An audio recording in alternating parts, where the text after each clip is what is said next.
Part-time. Ayan. Trabaho tayo Sabado.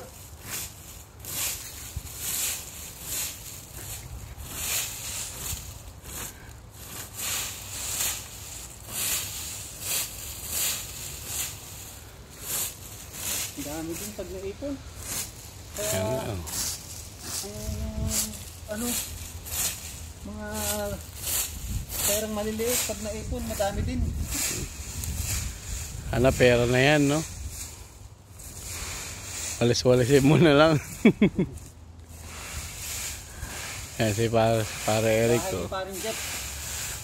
Nagme-mekaniko na nga. Naglililis pa ng bahay.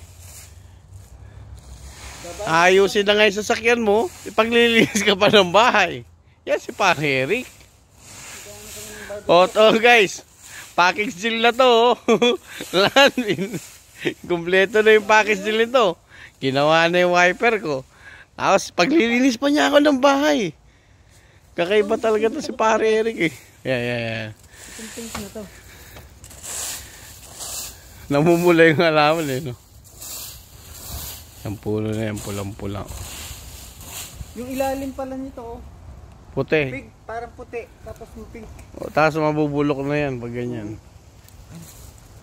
Kawawa naman yun. May ibon kaya yun? Ha?